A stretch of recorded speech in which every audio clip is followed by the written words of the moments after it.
నమ శ్రీ మహాగణాధిపతయ నమ శ్రీ సరస్వతి నమ.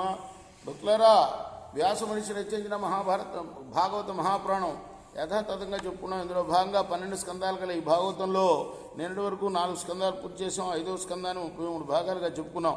ఈరోజు 34వ భాగం చెప్పుకునే ముందు వ్యాస భగవాన్ని ప్రార్థన చేసుకుందాం.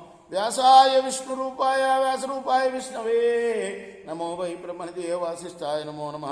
సమర్థ సద్గురు సాయినాథ్ మహారాజ్కి జై.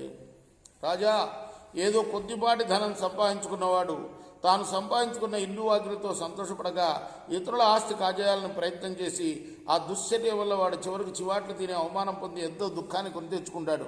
ఇంకా కొందరు వస్తువుల్ని డబ్బును మార్పిడి చేసుకోవడంలో పట్టుదలను పెంచుకుని వైరభావంతో ఆత్మచింత లేక అనుదినం అలమటిస్తారు.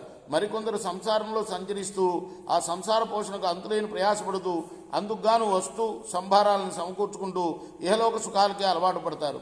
అవే ఇంకా కావాలని కోరుతారు. అంతేగాని మోక్షం అంటూ ఉందని, ఆ ముక్తి వల్ల కలిగే ఆనందం శాశ్వతం అని తెలుసుకోలేరు. అందుకు అవసరమైన ఆధ్యాత్మిక యోగాన్ని అవలంబించగా చెడిపోతూ ఉంటారు. అభిమానవంతులైన వారు, సాట్లేని శౌర్యవంతులైన వారు పరస్పరం వైరం పెంచుకుని సమరంలో ఒకరినొకరు చంపుకుంటూ ఉంటారు. అంతేగాని ఆ మందబుద్ధులు మోక్ష మార్గాన్ని అసలు దర్శించనే లేరు. ఈ విధంగా సంసారం అనే అరణ్యంలో విహరించే వారి వృత్తాంతాన్ని భరతుడు తెలియచేసి మరలా సింధురాజుతో ఇలా అన్నాడు. కొందరు కాలచక్రంచే నియమించిన ఆ చక్రాయుధిని మహావిష్ణుని కొలవక కాకుల్లాంటి వారు, గద్దల్లాంటి వారు, కొంగల్లాంటి వారు అయిన పాషండులతో స్నేహం పెంచుకుంటారు. వారి వలలో పడి వంచింపబడతారు. కొందరు బ్రాహ్మణ కులంలో పుట్టి శ్రౌతం, స్మార్తం మొదలైన వైదిక కర్మలు నియమనిష్టలతో చేస్తున్న విషయ సుఖాలకు లోబడిపోతారు. చెట్టులాగా వయసు పెరుగుతుంది కానీ నరుడు మనసా పెరగడు. అంత్యకాలం సమీపిస్తున్నా కూడా ఇహలోక సుఖాల మీద ఆశ పెంచుకుంటాడు. స్త్రీ పురుష సంగమాభిలాషకు లోనై భార్యాపుత్రులు ఎందు స్నేహం పుంజుకుంటాడు. ఏనుగులకు భయపడ్డ బాటసారి తెలియక ఏనుగుల కోసం తవ్విన గోతులో పడ్డట్టుగా సంసారి మృత్యు అనే ఏనుగు భయంతో కొండగోలాంటి అజ్ఞానం అనే చీకటిలో పడతాడు. అంచేత మాయను తొలగించుకొని సంసార కారణమైన నీ రాజభవనాన్ని వదిలిపెట్టు. అన్ని ప్రాణుల పట్ల మైత్రి పెంచుకొని ఇంద్రియాలను జయించు. జ్ఞానం అనే కత్తి చేపట్టి మార్గం చేసుకుని భయంకరమైన అడవి నుండి బయటపడు అని రఘుగణుడికి ఆ జడభరతుడు చెప్పాడు. రేపు మనం 35వ భాగం చెప్పుకుందాం. కృష్ణార్పణమస్తు. సాయి కృష్ణార్పణమస్తు.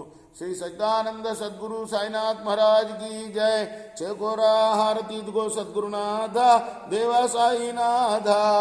పాంచభౌతిక తత్వములానే హారతులిత్తుమురా. నిర్గుణమ్మగు స్థితే వీడి ఎట్లి ఆకారం పొందితివో సాయిరాం. సర్వము నుండి నీవే ఇంకను ఉంటివి తల్లివలే. రజోతమో సత్వము నుండి మాయటి జనించే బాబా మాయటి జనించే. ఆ మాయ నుండి వేరే మాయ ఏ తీరుగా వచ్చే. సప్త సాగరాలు నీకు క్రీడారంగములు బాబా క్రీడారంగములు. నీలీలాతల విస్తరణకే విశ్వం సృష్ట్యాయే.